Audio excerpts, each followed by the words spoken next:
Well,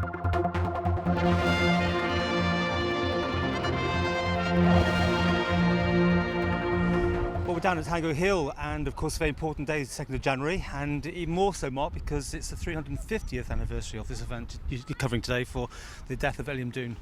That's correct, yes. I mean, it's just a number, but it is, these numbers do have significance in our minds. So, and it's also, apart from the 350th anniversary of his execution, it's 50 years now that since the inception of this commemoration, and 50 years of Mecvan and the Manx Nationalist Party, of which I'm also an officer. Okay. Well, I mean, in the past we've covered you, and you've been fairly controversial, and we're going to put online both your speech, which is in English this year, and also the Manx one. Are you going to be harsh this time?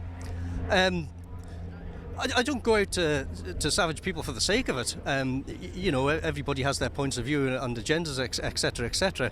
However, this is a day when we as nationalists do consider it legitimate to really express ourselves. And yes, there is criticism of the current administration and relating to other events of the past year.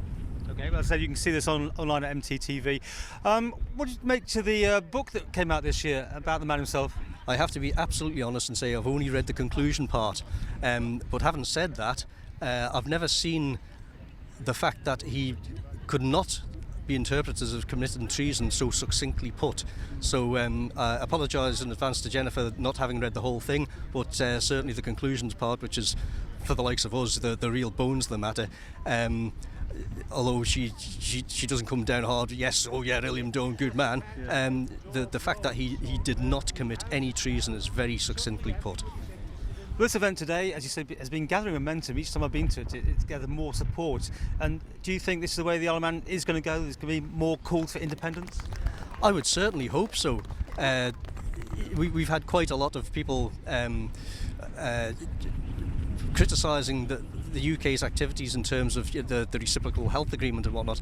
Now, we have to remember that this reciprocal agreements are something that we have entered into of our own accord, and the UK was perfectly entitled to, with sufficient notice, terminate that, and we shouldn't just ride on the apron strings of the UK.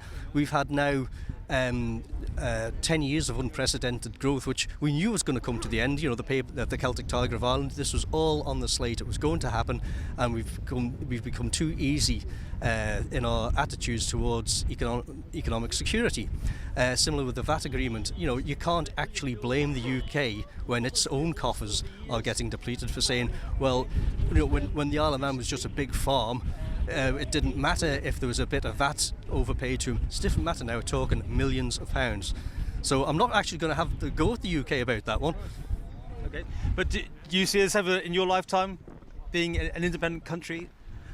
Well, if you'd have said to somebody in 1914, will Ireland ever see independence? Overwhelmingly, the people would have said, I don't think so in my lifetime. Within 50 years, it had gone through the Dominion status through to full independence. So, never say never.